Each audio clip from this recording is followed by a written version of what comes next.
안녕하세요. 생생법률쇼 진행을 맡은 김도희입니다. 매주 월요일 생생법률쇼에서는 정치 이슈를 짚어보고 분석하는 시간 함께 하는데요. 최요한 시사평론가 모셨습니다. 어서 오세요. 네, 반갑습니다. 시사평론가 최요한입니다. 네, 윤석열 대통령이 김건희 여사와 함께 동남아 순방길에 올라서 이 아세안과 관계 격상에 나섰습니다. 일본 이시바 신임 총리와의 첫 정상회담도 진행될 것으로 좀 예상이 되는데 어떤 성과 좀 기대하고 계신가요?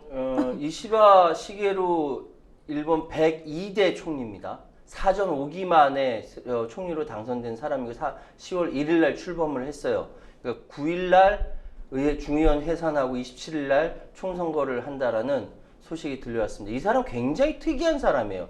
아베와는 좀 질적으로 다른 사람이에요. 어떤 주장을 하냐면은 네. 태평양 전쟁은 침략 전쟁이며 대동아 공영권은 침략 전쟁을 정당화하기 위한 정치적 수사다. 한국이 설사 그 사과에도 안 받더라도 사과 받을 때까지 사과해야 된다라고 이야기하는 사람이에요. 굉장히 특이한 사람이고 네. 김일성 사망 당시에 조문을 가기도 했어요.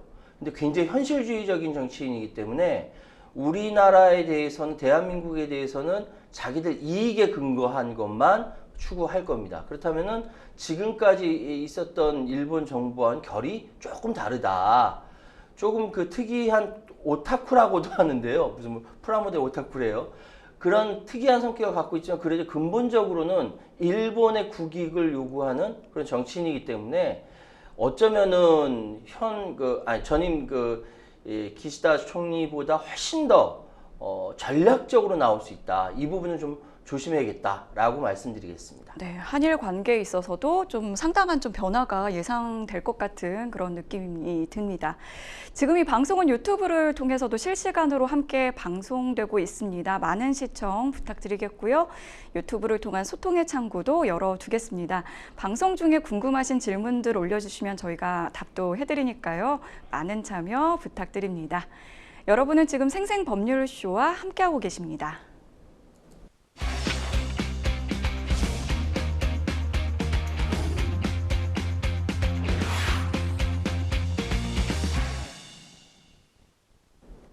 첫 코너는 생생 코멘트입니다. 생생 코멘트는 각 분야에서 화제가 되고 있는 인물들과 이슈를 주제로 그 말을 하게 된 배경과 의미를 다양하게 풀어내는 코너인데요. 정치권에서 지난 한 주 동안 어떤 인상적인 코멘트가 나왔는지 분석해 보도록 하겠습니다. 자, 첫 번째 생생 코멘트, 누구의 어떤 말인지 함께 보시죠. 아버지는 살인이라 했는데, 네, 이건 과연 누구가 어떤 인물에 대한 이야기일까요?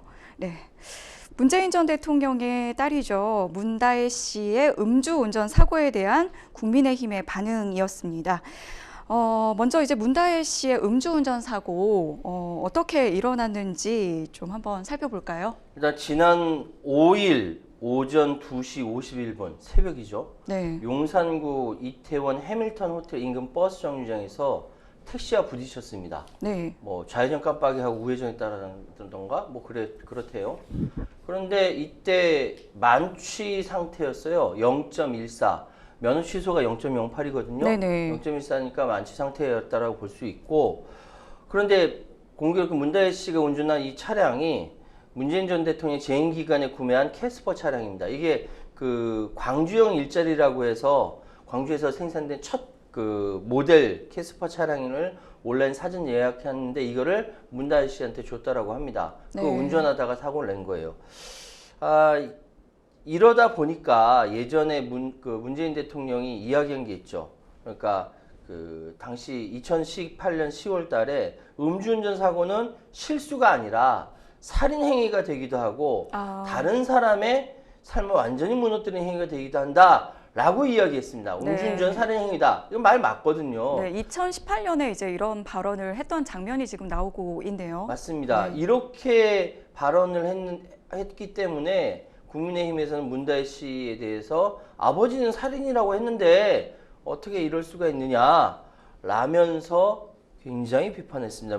민주당으로서는 유구무원이죠. 굉장히 당혹스러워한다고 합니다. 네, 뭐 음주운전 사고에 대해서 당연히 이게 뭐 살인에 버금가는 범죄가 될 수 있는 만큼 비판의 목소리가 나올 수밖에 없는데 2018년에 이제 문재인 그 당시 이제 대통령의 발언까지 지금 이제 다시 소환이 된 거 아닙니까? 그러니까 국민의힘은 그 지금 현재 모든 부분이 수세적이잖아요. 네. 어떤 하나라도 나오면 이제 공격해야 할 수밖에 없는 입장이에요. 그러니까 네. 당연히 문달 씨의 음주운전에 대해서 비판할 수밖에 없고 당연한 겁니다. 이 상황에 대해서 2018년 당시 문재인 대통령이 아까 보셨듯이 음주운전 살인 행위다라고 얘기했던 초범이라도 처벌을 강화하라면서 이야기를 했던 것이거든요. 네. 그래서 그렇다 보니까 이 부분에 대해서 국민의힘은 비판을 했고 그러면서 추경호 원내대표는 민주당의 사실은 전매 특허인데 내로남 물 좀 그만했으면 좋겠다. 이재명 대표께서 입장 한번 내주시면 좋지 않을까라고 얘기했습니다. 아, 이거 네. 이재명 대표가 여기서 또 이야기하는 건 또 웃긴데. 약간 이제 어쨌든. 고구마 줄기처럼 줄줄줄 이제 나오는 느낌이에요. 왜냐하면 예전에 네. 굉장히 오래전에 이재명 대표가 음주운전 네, 그 이력이 있거든요. 이력이 있죠. 그게 있었는데 그거를 끄집어내기 위해서 이야기한 거죠. 예. 네. 이번 사건에 대해서 이제 민주당에서는 좀 이제 약간 난감할 수밖에 없을 것 같은데 어떤가요? 그러니까 박찬대 네. 원내대표는 사실 이게 할 얘기가 없잖아요. 네, 음주운전 이거 뭐 당연히 잘- 안 좋은 거고 해서는 안 되는 거니까 음주운전에 대한 당의 입장 뭐 다른 게 있을 수 있을까요? 음주운전 해서는 안 되겠죠. 안 되는 일이죠. 라고 짧게 답변을 했습니다. 아니 그 상식적인 거예요. 근데 여기에서 그 소위 얘기해서 문재인 대통령을 적극 지지하는 적극 옹호하는 몇몇 정신 나간 민주당 지지자들 가운데는 무슨 뭐 대신 희생한 것 같다. 문다혜 씨 보니까 예수님이 희생이 생각나다 이런 얘기하는데 이건 오히려 매기는 일입니다. 잘못된 건 잘못된 것이죠. 자기가 지지하는 정치인은요. 그 정치인을 통해서 대한민국 민주주의를 확대할 수 있다. 인권을 보장할 수 있다. 이렇기 때문에 이제 지지하는 건 도구로 지지해야 되는 거지. 무조건적으로 그렇게 지지하는 것은 오히려 그 정치인 더 망치는 겁니다. 그러니까 문다혜 씨 잘못한 건 잘못된 겁니다. 네. 앞으로 이제 뭐 경찰 조사, 뭐 검찰 조사 결과도 이제 나올 텐데 이제 추후 이제 더 지켜봐야 하지 않을까 싶습니다. 이어서 두 번째 생생 코멘트 만나보시죠. 끌어내려야. 굉장히 좀 뭔가 결단에 가득 찬 이야기 같은데요. 이건 누구의 어떤 말일까요? 네, 이재명 대표가 지난 5일 한현희 인천 강화군수 보궐선거 후보 지원 유세에서 한 발언이 또 지금 굉장히 논란이 되고 있습니다. 뭐 제대로 하지 못하면 끌어내려야 한다 뭐 이런 내용이었나요? 정확한 워딩이 어떻게 되나요? 선거를 기다리지 못할 정도로 문제가 심각하다면 네. 도중에라도 끌어내리는 것이 민주주의다. 라고 이 워딩이 이렇게 돼 있습니다. 네. 그러니까 이제 이 부분에 대해서 해석이 탄핵 이야기다. 라고 이제 국민의힘 쪽에서는 반발을 하고 있는 것이죠. 네. 일단 지난 오는 10월 16일 재보궐선거가 에 대해서 후보 지원 연설을 하면서 강화군뿐만 아니라 대한민국을 바꿀 기회다. 정치인을 징벌로 다스린다라는 징치라고 하거든요. 정치인을 징치해도 안 되면 끌어내려야 한다. 그리고 정부 여당의 국정 운영의 비판은 과정에서 나온 말이기 때문에 이 부분에 대해서 윤석열 대통령에 대한 탄핵을 시사한 것이다. 이런 해석이 나왔습니다. 이게 다른 사람 입이 아니라 이재명 대한민국 제1당 가장 커다란 정당의 대표가 이런 얘기를 했기 때문에 이게 문제가 커지고 있는 겁니다. 여기에 대해서 국민의힘은 자신의 사법 리스크를 덮으려는 탄핵 공세다라고 해석을 합니다. 국민의힘은 모든 부분에 대해서 밀리고 있기 때문에 상황에 대해서 공격을 할 때 이재명 방탄, 이재명 대표의 약점에 대해서 이야기하지 않을 수 없는 입장입니다. 그래서 추경호 원내대표도 여기 대해서 그러니까 이재명 대표가 끌어내려야 한다. 원론적으로 얘기한 것 같은데, 네. 그러니까 선거를 기다리지 못할 정도 문제가 심각하다면 도중이라도 끌어내려야 된다. 이거는 당연한 거거든요. 네, 그냥 이야기 그냥, 자체에서는 예, 네. 이야기 자체로만 제에서는- 보면 네. 당연한 건데 이게 지금 상황이 탄핵이니 계엄이니 뭐 여러 가지 물꼬가 막 터지다 보니까 이 부분이 예민할 수밖에 없는 거예요. 그래서 추경호 원내대표도 여기에 대해서 대통령을 끌어내리겠다는 말은 야당 대표로서 자격을 이 대표가 스스로 포기하겠다는 뜻이다. 네. 라고 하면서 대통령을 끌어내리겠다는 구호를 앞장 세워서 선거의 판을 정쟁의 장으로 물들이고 있다라고 이야기를 했습니다. 사실은 선거 자체는 정쟁이거든요. 네네. 네, 근데 마치 지금 많은 이 부분에서 정쟁이 나쁘다라는 식으로 얘기하고 있는데 정쟁은 결코 나쁜 게 아닙니다. 모든 걸 다 내버려 치고 권력 투쟁을 하는 것이 나쁜 것이지, 정쟁은 이 당과 이 당이 어느 정책을 통해서 국민들을 더 잘 살게 할 것인지 경쟁하는 장을 만드는 것이기 때문에 정쟁 자체가 나쁜 게 아니에요. 근데 정치인들은 모두 다 거기에만 몰두하고 있고 실제로 법안 통과 안 시키고 민생 외면하고, 그러니까 문제인 것이죠. 대파 한 달에 875원이라고 얘기하는 것이 문제인 것이고, 그걸 대통령한테 대파 한 달에 875원입니다라고 고하는 참모들이 문제인 거예요. 민생 돌보지 않는다는 소리고. 네. 그러다 보니까 이렇게 이야기하는 어쨌든 추경호 원내대표는 정쟁의 장으로 가고 있다라고 얘기하고 있으니까, 민주당의 박찬대 원내대표는 이 대표의 유세는 윤 대통령 탄핵 얘기가 아니었다. 오히려 한 대표의 고민과 생각이 그대로 입으로 나온 거 아니야. 한동훈 대표도 뭐 그런 식으로 얘기를 했거든요. 그러니까 저도 사실 좀 궁금한 게, 이게 이제 누구라고 말을 안 했어요. 목적어를 얘기를 안 했는데, 이 부분에 대해서 이제 국민의힘에서 알아서 먼저 탄핵을 언급하는 것이 과연 이게 유리할 것인가, 이런 생각이 좀 들거든요. 아니면 이제 탄핵에 대해서는 언급하는 게 이제 좀 너무 자연스러운 일이 돼버린 것인지. 그렇죠. 그러니까 이거는 좀 생각해 볼 것이 있는 것이, 네.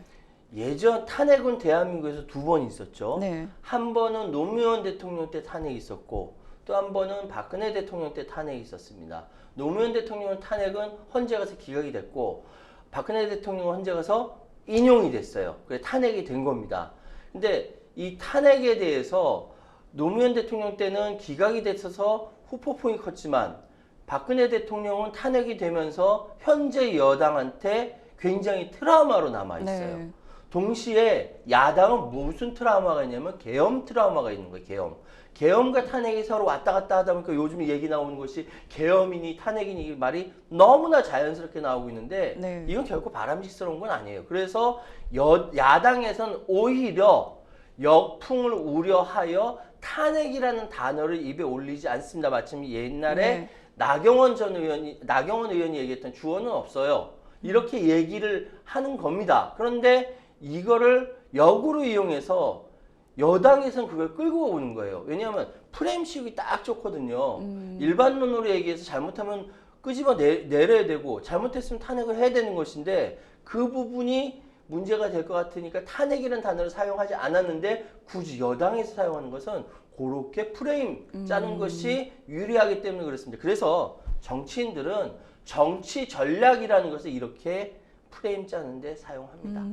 그런데 지금 이제 이 보궐선거, 예. 이제 기초단체장은 4명이고 서울시 교육감 1명, 어떻게 보면 약간 미니 그 재보선이라고 불릴 만큼 좀 소규모 선거인데, 지나치게 지금은 좀 과열되고 있지 않느냐, 이런 이야기도 나오고 있습니다. 어떻게 보시나요? 만약에 이게 네. 군수나 구청장이나 네. 서울시 교육감 좀 큰 부분이지만 정치권 직접적으로 개입하기 어려운 부분이에요. 네. 중립을 지켜야 되는 부분이기 때문에 정당 소속이 아니어야 합니다. 그런데 만약에 구청장 선거 규모가 아니라 그 밑에 있는 구의원이나 시의원이나 구의원까지 가더라도 이 현상은 그대로 벌어질 겁니다. 그러니까 지금 상황이 왜 그러냐면은, 당내 입지와 세력이 약하다라고 보여지는 한동훈 대표, 그리고 소위 언론에서 사법 리스크라고 그 파장을 최대한 줄여야 하는 이재명 대표, 모두 다 이번 재보궐선거에서 굉장히 작은 선거지만 그 작은 선거라도 승리해야 하는 절박한 이유가 있는 겁니다. 네. 그런데 잘 생각해 보세요. 네. 지금까지 모든 재보궐선거에, 작년에도 있었고요, 그 전에도 있었어요. 모든 재보궐선거에 여야 지도부가 출동하지 않은 선거 있었습니까? 그럼 뭐 지나치게 과열됐다 이것도 그냥 언론사에서 늘상 하는 말인 건가요? 모든 재보궐선거에 이번 선거는 대단히 중요하다라고 다 얘기했어요. 네. 네. 그러니까 그렇게 의미 부여를 하지 않는 선거가 없는 만큼 네. 너무 과도한 의미를 부여를 할 필요는 없다. 네. 그 지역에서 알아서 판단해서 일꾼을 뽑을 것이다. 그런데 지금 상황에서는 지금 우리가 현재 2024년 9월달, 10월달에 살아가고 있지 않습니까? 네. 지금 상황에서 가장 큰 정치 이벤트죠. 그러니까 모두 다 중요하다라고 이야기하는 것이죠. 아는 사람은 껄껄껄 웃습니다. 네. 여기에서도 이제 좀 부산 금정구 얘기를 좀 잠시 하고 넘어가고 싶은데 이제 한동훈 대표가 이제 주말에 부산에 가서 이제 1박 2일로 지원 유세를 했고 또 민주당과 혁신당이 이제 후보 단일화에 성공을 했습니다. 근데 뭐 전통적으로는 약간 보수 지지세가 굉장히 좀 강한 곳으로 알려졌는데 어떻게 될까요? 여기 그러니까 민주당의 김경지 후보가 이제 후보 네, 단일화가 네, 네. 됐고 국민의힘이 지금 비상이 걸렸어요. 네. 사실 원래대로 그대로 조국혁신당 나오고 네, 네. 민주당 나오고 국민의힘 나오고 진보당 나오면은 좀 무난하게, 이 상황이 무난하게 네, 네. 국민의힘이 당선될 수밖에 없는 구조예요. 네, 네. 그러니까 이 상황에서 금정구의 여기서 또 지역 얘기를 해야 되네. 금정구의 굉장히 중요한 승부처는 부곡동과 구서동과 장전동과 남산동입니다. 여기에 네. 사람이 많아요. 사람이 많고 또한 사람이 많다 보니까 상대적으로 민주당 표가 많아요. 지금 현재 상황에서. 아, 그래요? 여기 그러니까 부곡동, 구서동, 장전동, 남산동에서 표를 더 많이 가져가는 사람이 당선됩니다. 그 금정이 그렇게 돼 있어요. 사실은 원래 전통적인 그 정말 보수당의 승리 지역이에요. 정말 땅 짓고 헤엄치는 곳이었는데 박근혜 대통령 탄핵되고 나서 바로 직후에 당시에 그때서부터 지금까지 유일하게 그때 민주당 당적으로 정미영 전 구청장이 7회 지선 당시에 열세 지역이었던 데를 빼놓고 바로 여기서 많이 얻었기 때문에 당선이 됐어요. 그래서 지금 더군다나 국민의힘은 지금 당정 갈등 악화, 김건희 여사 문제, 그래서 정권 비토 정서가 굉장히 크다는 거예요. 네. 현지에 제가 그러니까 여기 이 지역에 금정구에 아는 사람이 있어 전화해서 정서를 물어봤거든요. 물어봤어요? 물어봤더니 어떻게 답하셨나요? 지금 자기는 국민의힘 지지자인데 내 주변에 민주당 지지자들이 많더라. 그게 바뀐 거예요? 아니면 원래 좀 이제 드러나지 않았던 분들이 좀 바뀌고 있는 거예요. 바뀌고 있는 거예요? 여론조사가 출렁출렁거리고 있거든요. 원래 전통적인 국민의힘 지지, 보수당 지지세가 지금 당정 갈등 악화와 의정 문제라든지 특히 김건희 여사 이 문제로 비토 정서가 크다는 거예요. 그러니까 이 상황이 지금 어떻게 될지 정말 아무도 몰라요. 며느리도 몰라요. 그렇군요. 근데 이제 한동훈 대표로서는 사실 이 선거에서 또 이렇게 그 보수 지지세가 기존에 탄탄했던 곳에서 뭐 지게 된다면 타격을 입을 수밖에 타격이 없거든요. 사실 어마어마합니다. 네. 왜냐하면은 또 후에도 말씀드리겠습니다만 한동훈 대표가 대표됐을 때 제3자 추천 최상병 특검을 내놨는데 네네. 그것이 관철되지 못하고 계속 민주당이 그럼 뭐 합시다 했는데 받아 안 하는데도 안 되고 있는 상황은 한동훈 대표를 지지하는 지지세가 작기 때문에 그렇거든요. 네. 당원들하고 국민들은 지지했는데 당 내에서 특히 의원들 사이에서는 영남권 의원들이 그 헤게모니 주도권을 쥐고 한동훈 대표를 밀어주지 않고 있는 상황이거든요. 그래서 여기서 만약에 진다? 한동훈 대표는 타격일 수밖에 없어요. 그래서 여의도 참새들한테 제가 또 전화해서 알아봤다는 거 아닙니까? 네. 여의도 참새들은 뭐라고 하냐면은 네. 지금 위기설이 계속 얘기가 나오는데 10월 16일 날 만약 금정구에서 지게 된다면 다른 데는 그렇다 치더라도 텃밭이라고 하는 금정구에서 지게 된다면 이 한동훈 대표로서는 치명타를 입을 수밖에 없다. 10월 위기설은 거기서 나오는 것이고 결국 1월쯤 가서 낙마하는 거 아니냐라는 이야기가 많이 돈다라고 여의도 짹짹 참새들이 저한테 얘기하더라고요. 그래서 네. 지금 부산 금정구청장 선거가 야당한테는 유리하게 돌아가는데 그럼에도 불구하고 썩어도 준치라고 과연 부산에 있는 국민의힘 지지자들이 이런 상황을 모르냐? 안다라는 거죠. 유권자들은 다 보고 있어요. 알고 있어요. 그래서 이거를 손을 누굴 들어줄 것이냐. 과연 현재 엉망인 국민의힘 한동훈 불쌍하다가 찍어줄 것이냐. 아니면 엉망인 국민의힘 마음에 안 드는 안 찍어줄 것이냐. 아니면 그래도 가상타 후보 단일화까지 했네. 김경지 하면서 민당을 찍어줄 것이냐. 이거는 알 수가 없는 겁니다. 정말로 특히 재보궐선거에서 이런 치열한 데는 알기가 어렵습니다. 네. 이번 재보선을 두고 이제 당을 두고 이제 판단을 하는 이제 대다수 유권자들은 이게 뭐 최선이 아니라 차악을 선택해야 하나 이렇게 좀 고약한 그런 지금 처지에 놓였다 이런 그렇죠. 분석도 있더라고요. 그러니까 최선이 아니면은 차악을 차선을 선택하고 네. 최악이 아니면은 차악을 선택한다 이런 상황이 되어버리니까 우리나라 정치 문화는 언제부터인가 최선을 선택하는 것이 아니라 그래도 덜 나쁜 놈 차악을 선택하는 선거로 바뀌었다라고들 이야기를 합니다. 그런데 이렇게 차악을 선택했다라고 이야기하는 순간 이득을 보는 세력이 있어요. 분명히 지역에서는 끊임없이 유권자와 커뮤니케이션 하면서 차근차근 활동하고 있는 활동가라든지 정치인들이 분명히 존재합니다. 그 사람들이 어디 가서 제가 여러분을 위해서 봉사하겠습니다라고 말을 못하는 이유가 뭐냐면은 이런 정서, 최선이 아니라 차악을 선택한다라는 이런 프레임이 씌워져 있기 때문에 그렇습니다. 그래서 사실은 금정구에 사시는 유권자뿐만 아니라 대한민국의 모든 유권자들은 지금 내가 선택한 이 선택이 최선인지 차선인지 최악인지 차악인지를 한 번쯤은 고민해 보셨으면 좋겠다. 모르시면 저한테 연락 주세요. 법률 방송으로 연락 주세요. 알려드릴게요. 네, 유권자들에게 이 한 표가 또 굉장한 의미가 있다는 이야기까지 해주셨고요. 세 번째 생생 코멘트 만나보시죠. 깐족 화법 도움 안 돼. 깐족 화법 이거는 뭐 어떻게 좀 해석을 해야 할까요? 이 발언은? 네. 이소영 더불어민주당 의원이 이 금융투자소득세, 금투세 폐지로 입장을 정하라며 압박하는 한동훈 국민의힘 대표를 향해서 불만의 목소리를 냈다고 합니다. 이건 어떤 내용인가요? 이소영 의원이 굉장히 이렇게 직선적으로 얘기를 잘하는데 네. 얼마 전에 라디오 인터뷰에서 이렇게 얘기했습니다.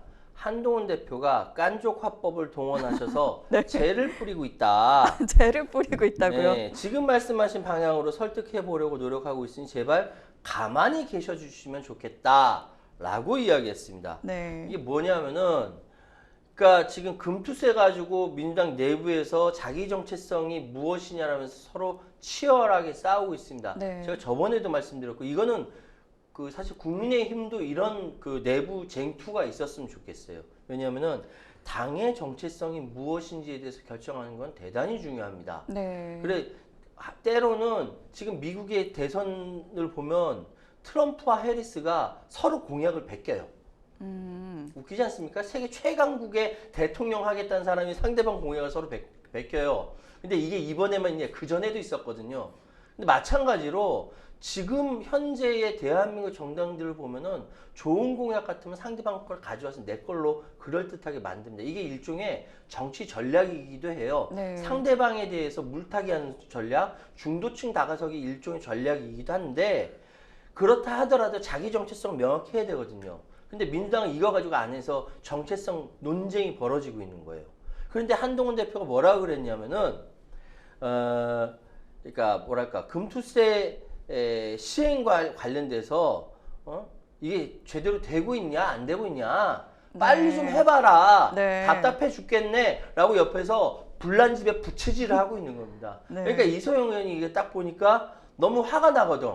우리는 안 그래도 이 내부 안에서 한동훈 대표는 폐지론자니까 우리 이소영 의원 역시 폐지론자거든요. 폐지 내지 유예론자예요. 이거대로 할게요. 할 테니까 제발 좀 가만히 계세요. 네, 좀 네. 깐족거리지 말고 네. 라고 이야기하는 거예요. 네. 이 역시 굉장히 전략적인 단어를 쓴 건데 왜? 한동훈 대표가 깐족거린다라는 이미지를 씌우기 위해서 이야기한 건데 정말로 주식시장을 위해서 그렇게 한다기보다 이제 좀 이거 가지고 장사하려고 하는 거 아니냐라는 느낌이 든다라고 하면서 깐족거리지 마세요라고 이야기를 한 겁니다. 어쨌든 지금 민주당 내에서 금투세 시행 유해론자로서 이소영 의원은 그러니까 테이블 위로 꺼내 논쟁도 해보고 토론도 해보고 그 과정에서 견해가 좁혀지고 하는 것이 더 좋은 모습이다라고 저는 생각하는데 제발 옆에서 뭐라고 좀 하지 마세요라고 이야기한 것이죠. 굉장히 재밌죠. 재밌는데 그럼에도 불구하고 이거는 당의 정체성 논쟁이다. 이런 것들은 국민의힘도 같이 그런 비슷한 아젠다 가지고 논쟁을 해봤으면 좋겠다라고 말씀드리겠습니다. 네. 원래 당초 이제 금투세가 원래 내년 1월에 시행을 앞두고 있었는데 이 금투세 도입과 관련해서 이제 내부적으로 이제 당내 토론도 있었고 이제 결국에는 이제 당론 결정을 지도부에 위임하기로 했습니다.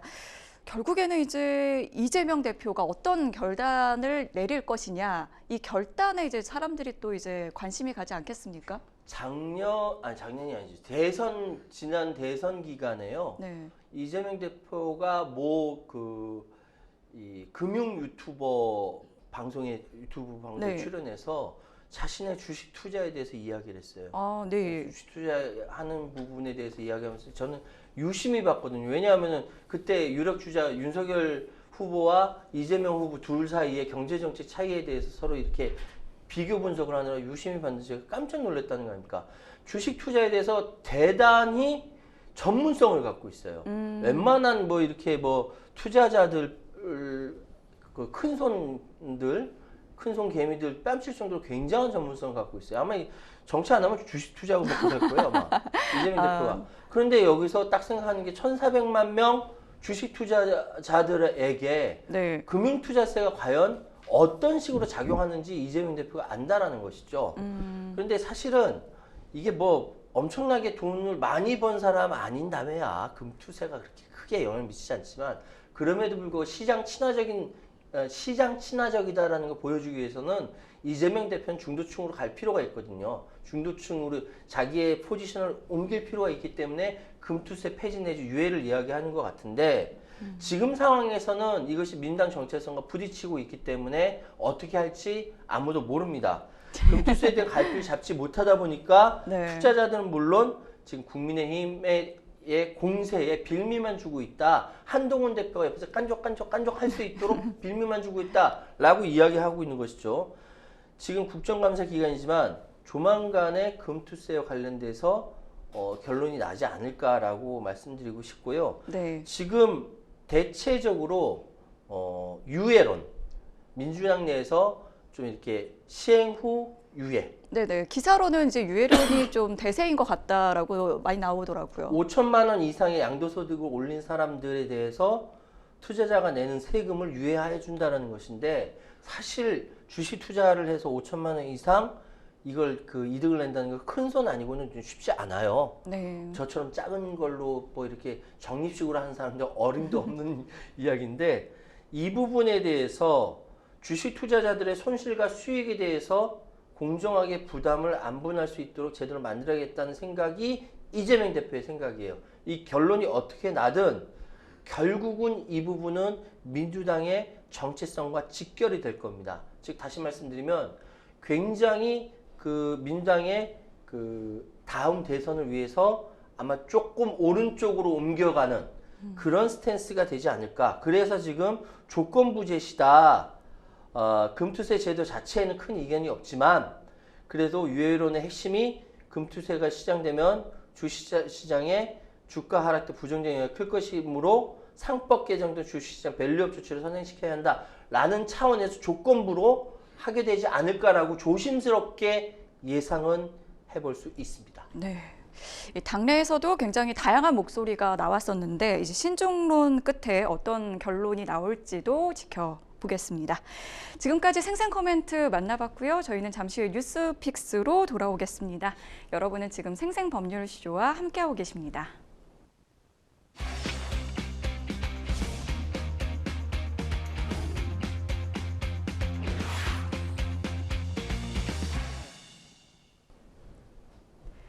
분야별 가장 핫한 소식을 집중 분석해보는 시간 뉴스픽스 시작합니다. 매주 월요일에는 정치 분야 주요 이슈들 살펴보고 있는데요. 오늘 만나볼 첫 번째 주제는 민생 외면 야 김여사 국감 대 여 이재명 국감입니다. 네, 오늘부터 이제 지금 국회에서 국정감사가 진행이 되는데요. 윤석열 정부 3년 차에 열리는 이번 국감 의미가 있겠죠? 대단히 크죠. 네. 지금 제가 방송 들어오기 전까지 지금 뉴스를 살펴보다 들어왔어요. 네. 지금 각 상임위마다 난리가 났습니다. 증인 채택 문제부터 시작해가지고 난리가 났어요. 근데 네. 자, 22대 첫 국정감사입니다. 윤석열 정권이 정부 3년 차이고요. 거기에서 이 국감은 중간평가라고 할 수가 있습니다. 더군다나 22대 첫 국감이기 때문에 정치 신인들이 국감 스타로 등극하기 위해서 정말 치열한 경쟁을 합니다. 심지어는 같은 당 내부에서끼리도 경쟁을 해요. 네. 더군다나 지금 현재 굉장히 예민한 시기이고 그 국민의힘과 민주당과 국민의힘 사이에 전국 주도권 쟁탈전이 벌어지고 있는 것이죠. 그런데 여기서 한 가지 우리 시청자 여러분께서 아실 건 뭐냐면은 보통 국정감사라는 것은 여당은 방어하고 야당은 공격하는 상황이 도래합니다. 네, 행정부를 어쨌든 좀 견제하는 목소리를 내니까요. 맞아요. 그 여당이 수세적이고 불리할 수밖에 없어요. 항상 방어해야 되니까. 네. 근데 잘못을 해도 두둔하고 감싸는 부분이 많아요. 그러다가 야당 송고칠문이라고 해서 막 꽂으면은 여당 의원은 같이 깨갱하고 같이 죽는 거죠. 망신당하는 것이죠. 그렇기 때문에 여당이 기본적으로 국정감사에서는 불리할 수밖에 없고 야당 판일 수밖에 없어요. 그런데 현 정권이 지금 윤석열 정권의 지지도가 굉장히 떨어진 상태지 않습니까? 뭐 20%대, 뭐 30%대 네, 기사가 국군의 나오고. 날 퍼레이드 하고 나서 뭐 조금 보수층이 뭉쳤다 해도 30%대를 넘지를 못해요. 네. 굉장히 그 수세적으로 몰려 있는 상황이고 지금 여러 가지 난맥상이 펼쳐지고 있지 않습니까? 의정 갈등이 심각하잖아요. 그거 얼마나 끌고 있습니까? 더군다나 지금 당정 갈등이 지금 좀 뒤에 또 주제가 있으니까 말씀드리겠습니다만 너무 어마어마하게 심해요. 제가 예전에 한번 말씀드렸는데 국민의힘이 지금 3분할되어 있다. 어떻게? 저 영남 쪽으로 하나 분할되어 있고 지금 그 수도권 쪽에 하나 분할되어 있고 친윤으로 나눠져 있다라고 얘기했는데 말씀드린 적이 있어요. 그것처럼 지금 내부 권력 투쟁이 어마어마하게 심하거든요. 이런 상황에서 정부 여당이 과연 국정감사에서 야당의 송고치리에 대해서 방어하고 막아낼 수 있을 것인가? 굉장히 저는 어려운 국감이 되지 않을까 국민의힘 입장에서는 그렇게 예상하고 있습니다. 네. 특히 이제 야당에서는 이제 이 그 총력을 이제 모으려고 하는 게 이제 역시 김건희 여사 의혹을 파헤쳐서 끝장 국감으로 가겠다 이렇게 지금 벼르고 있습니다. 지금 뭐 운영위, 법사위, 행안위, 국토위, 뭐 국방위 뭐 전방위적으로 압박 국감을 하겠다 이렇게 밝혔습니다. 그러니까 다 그래요. 그러니까 네. 모든 국감에서 김건희 여사에 대해서 다 들고 일어나는 거예요. 네. 그러니까 지금 뭐 물어보는 게 뭐 어디가 제일 핫할 것 같아요? 라고 얘기할 때 네. 법사위를 얘기하죠 보통. 네네. 법사위일 수밖에 없어요. 법을 가지고 이야기해야 되니까. 근데 법사위도 그렇고 행안위도 그렇고 왜냐하면 지금 상황에서는 김건희를 내세우면 이재명 방탄을 내세우고 이렇게 얘기가 되거든요. 네네. 그러니까 예를 들어 행안위 같은 경우는 경기지사 시절 법인카드 유용 의혹 비록 10만 4천 원이지만 그거 가지고 이야기하겠다. 교육이 김 여사 논문 표절 뭐 이렇게 법사위도 당연히 대장동 이야기 나오고 대북송금 사건 이야기 나오지 않겠습니까? 그러니까 여당도 이제 이재명 대표의 어떤 그 사법 리스크를 띄우면서 우리도 이제 맞불 작전 놓겠다 이렇게 나오는 거잖아요. 그렇죠. 근데 보통 주요 상임위에서 법사위, 행안위, 교육위 이렇게 이야기하는데 저는 가장 그 쟁투가 크게 벌어질 건 좀 과방위로 봐요. 아, 과방이요? 네, 좀 과방위로 보는데 방통위 문제. 이진숙 방송통신위원장 2시까지 출석 안 하면 네, 출석을 안 했죠. 안 했죠. 네네. 동행명령장 발부한다라고 합니다. 이것까지 거부하면 5년 이하 징역에 처할 수 있는 상황이거든요. 굉장히 심각한 문제인데 그리고 더군다나 류이빈 방송통신심의위원장 관련된 거. 그래서 이 부분의 과방위는 저는 제일 불꽃 튄다라고 생각을 하고 있는데 모르겠어요. 왜냐하면 어디서 어떤 문제로 퍽 하고 튀어나올지 모르기 때문에 네. 예, 그렇고요. 어쨌든 지금 상황에서 여당은 이재명 국감, 야당은 특히 김건희 여사에 대해서 끝장 국감을 내겠다라고 주장을 하고 있습니다.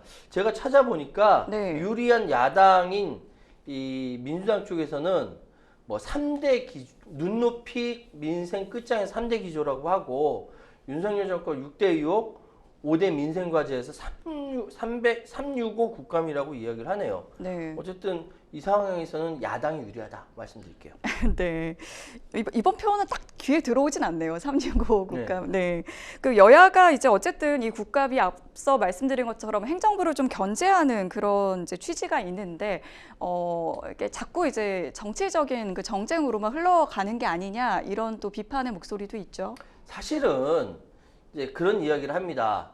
사람들이 이제 그 정치인들이 서로 막 TV 나와서 막 서로 싸우고 막 이러는 거 보면서 아 꼴도 보기 싫어. 아 우리 TV 꺼버리고 다른 데로 돌려버리고 네. 야 나 영화나 볼래. 막 이런 사람들 많거든요. 네. 저도 업이지만 보다 보면 짜증나요. 그러고 나서 나중에 보좌관들한테 전화합니다. 네. 전화해 보면 아 두 분 지금 식사하러 가셨어요 그러거든요. 네. 그런 경우 진짜 많아요. 그 앞에서는 마구 싸웠지만 카메라가 돌고 끝나고 있잖아. 네네 끝나고 나선 같이 네, 식사하러 가고요. 카메라가 들고 있으니까 막 그렇게 막 싸우는데 네. 사실은 선출직 공무원들, 그러니까 대표적으로 국회의원들, 이 사람들은 국민의 선택을 받아야 되기 때문에 국민의 선택을 받는다는 건 더 많이 언론에 노출되고 하기 때문에 튈 수밖에 없어요. 그리고 카메라 비추면 서로 싸움이라도 해서 튈 수밖에 없는 입장이고 그걸 보면서 국민들은 저 맨날 싸움박질을 하냐라고 이야기하지만 사실은 제가 여기서 정치인 변명을 하는 거예요. 사실은 정말 밤늦게까지 공부하는 의원들도 굉장히 많습니다. 예, 집에도 못 가고요. 제가 국감 기간에는 보좌관이 의원은 물론이고 보좌관이고 비서관이고 다 집에 못 가요. 의원실을 먹고 자면서 하나라도 더 찾아내려고 하고 있습니다. 이런 상황에서 우리가 대한민국 민주주의가 아주 더디지만 조금씩 발전해 왔다. 물론 권력욕 때문에 확 후퇴하는 경우도 있지만 그럼에도 불구하고 과거 수십 년 동안 대한민국 민주주의는 이렇게 발전해 왔다라는 거 우리 시청자 여러분이 이만큼이라도 좀 이해해 주셨으면 좋겠네요. 네, 물가라든지 지금 취업이라든지 지금 사는 게 굉장히 팍팍한 이제 그런 민생을 좀 챙기는 모습도 좀 보여줬으면 좋겠다는 생각도 들고요. 예. 네, 뉴스픽스 두 번째 주제로 넘어가 보겠습니다. 뉴스픽스 두 번째 주제는 한동훈 공격 사주 녹취 파문입니다. 아 핫하다. 참 정말 핫한 네, 주제예요. 지금은 또 이제 그 김건희 여사와 윤석열 대통령에서 한 페이지가 좀 넘어간 느낌이 좀 사실 조금 들어요. 네, 이 김대남 전 대통령실 이 선임 행정관 이분과 관련해서 지금 이제 뭐 인터넷 언론사 기자와 통한 내역이 지금 공개가 또 되지 않았습니까? 지금 상황에서는 네, 이렇게 쉽게 말씀드려서 이 김대남 씨가 네, 그 서울의 소리 이명수 기자한테 네, 한동훈을 쳐라. 네. 김 여사가 되게 좋아할 거야. 네네. 김건희 여사가 되게 좋아할 거야. 라고 이야기하면서 오히려 이 부분에 대해서 공격을 사주했다. 여사가 그러니까 한동훈 때문에 정말 김건희 여사가 한동훈 때문에 정말 죽으려고 하더라고. 이렇게 이야기를 한 거예요. 네. 근데 이게 이제 그 들었다 놨다 했고 좋아하겠는데라고 이제 이야기가 되니까 정말로 김대남이라는 사람이 저 사람 혼자서 네. 계획해서 서울의 소리 이명수 기자한테 저렇게 했겠느냐.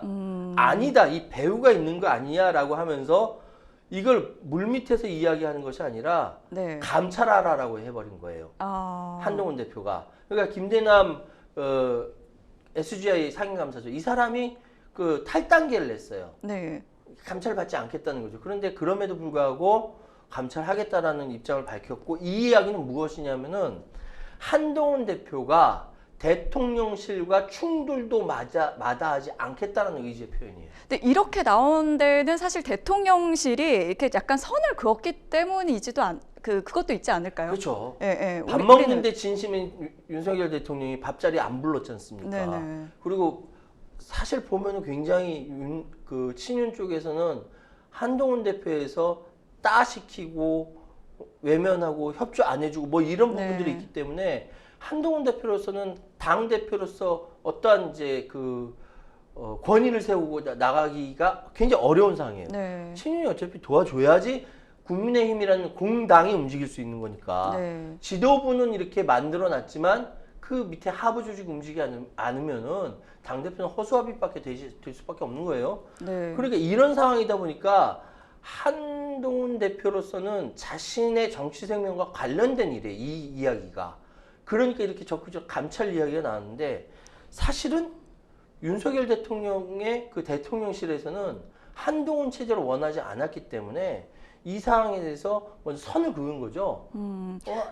그 김대남하고 상관없다라고 선을 그었지만은 친분이 없다. 연관성 자체를 부인했더라고요. 근데 사진도 튀어나오고 네네. 주변에 계속 증언이 튀어나오다 보니까 네. 이게 과연 이제 이 상황이 그대로 김대남의 비록 SGI 감사를 상임 감사를 그러면 사표를 냈지만은 네, 오늘 오전에 사퇴를 했습니다. 오늘 오전에 네. 사퇴했어요. 네. 냈지만은 과연 국민적 관심사로 되던 이 사건이 유야무야 묻히지 않을까라는 생각하는 사람들이 많습니다. 이거 제대로 해명하지 않으면은 정권 붕괴의 서막이 될 수가 있습니다. 그러면 이제 진상 조사에 이제 뭐 착수하겠다 이런 얘기 했는데 실제로 이제 좀 진행이 되고 필요하다고까지 좀 보시나요? 어떤가요? 사실은 네. 이 부분에 대해서는 굉장히 진상이 어떻게 됐는지 국민들이 궁금해하기 때문에 네. 조사할 필요가 있어요. 예를 들어서 그 SGI라는 그 꿀 빠는 보직이라고 하는 정말 대한민국 가장 좋은 공기업의 감사 자리 책임도 안 져요. 사장만 감사하면 되니까 사장 권한이 크기 때문에 사장만 사장 목을 날릴 수 있는 자리이기 때문에 그 좋은 공기업 감사 그 자리를 그냥 비서관도 아니고 선임 행정관밖에 안 되는 사람은 그 자리를 꽂았다. 누가 꽂았느냐? 이거 굉장히 궁금하지 않습니까? 그리고 공기업 임원으로서 이 사람 김대남만 이렇게 특혜를 받은 것이 아닙니다. 예를 들어서 네. 관저 이전을 총괄했던 김호진 전 대통령실 관리비서관이 한국공항공사 사장이 됐어요. 공항이랑 관계 없는 사람인데 사장이 돼버린 거예요. 이런 사례가 이런 이제 공기업 임원으로 꽂히는 이런 특혜십이라든지 그러고 나서 지금 상황에서 더 문제가 되는 것은 대통령실에 추천한 거 아니다. 네. 라고 김대남 모르는 사람이라고 부정을 했다가 네. 증거가 계속 툭툭툭툭 튀어나오니까 네. 지금 꿀먹은 버무리 말에 아무 얘기하지 않고 있거든요. 네. 대통령실에서. 그러면 대통령실이 지금 어떻게 선을 그었고 어떻게 여기까지 온 것인가에 대한 해명에 대한 의혹도 해야 돼요. 지금 벌어진 일이 네. 한두 가지가 아니라는 것이죠. 네. 그렇기 때문에 더욱더 큰 문제가 되고 있다는 겁니다. 근데 이제 홍준표 대구시장이라든지 나경원 의원은 오히려 이제 한 대표를 향해서 뭐 쫌생이 같다, 뭐 이렇게 시끄럽게 하는 것 자체가 뭐 해당 행위가 될 수 있다 이런 이야기 하고 있는데 이건 이제 어떤 맥락에서 봐야 할까요? 사실은 이제 네.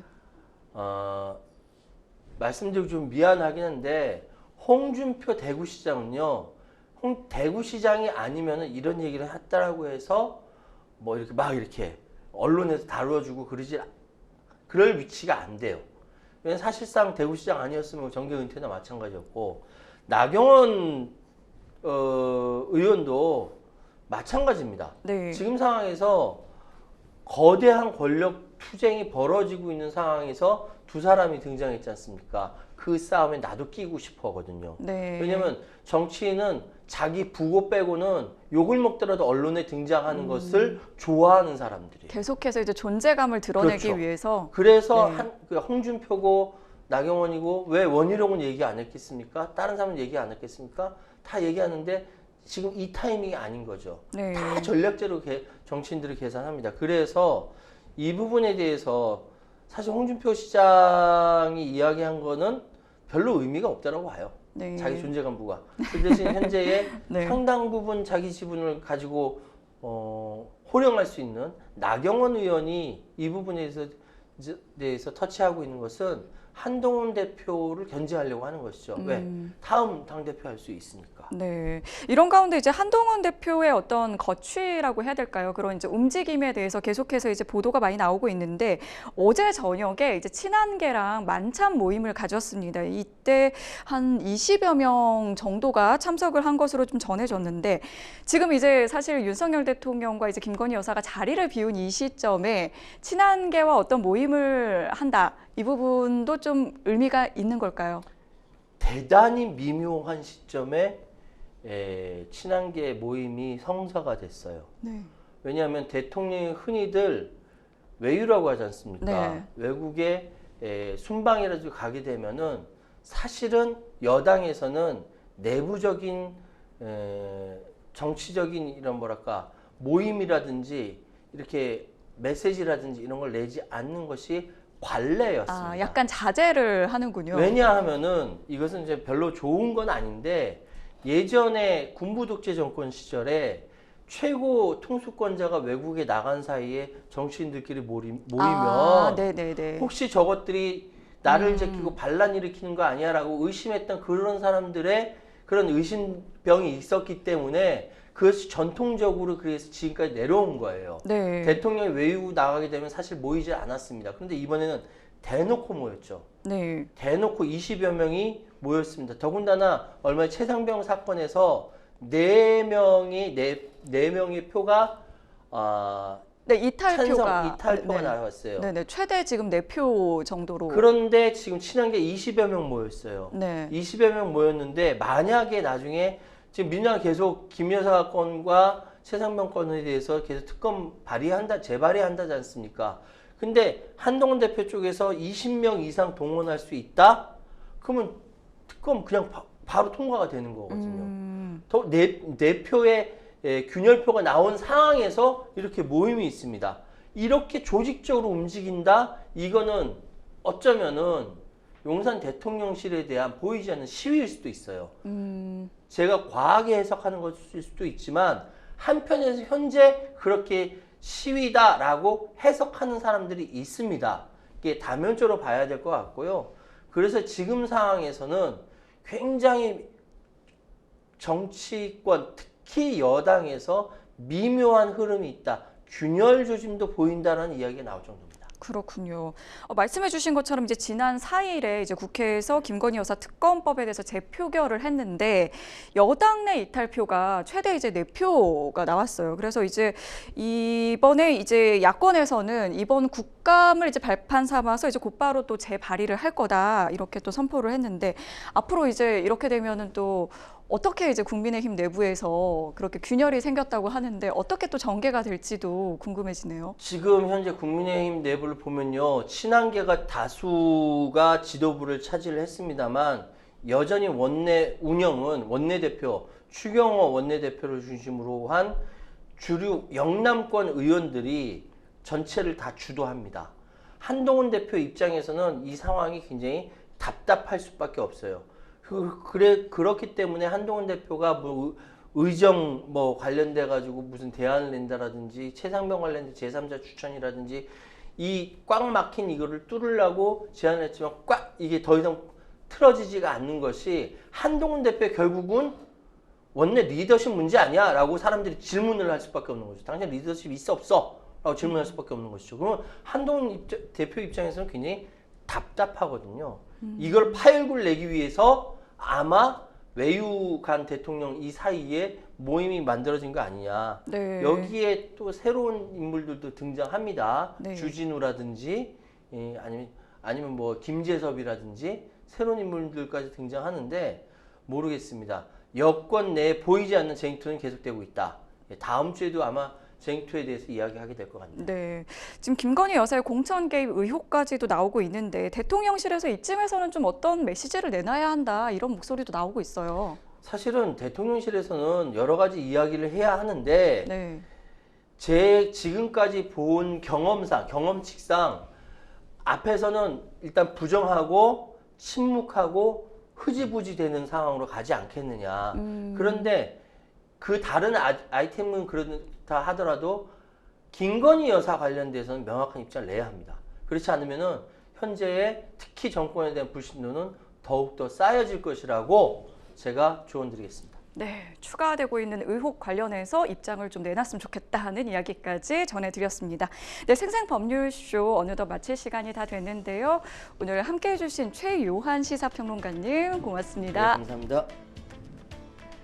네, 저희가 준비한 소식은 여기까지입니다. 시청해 주신 여러분 고맙습니다.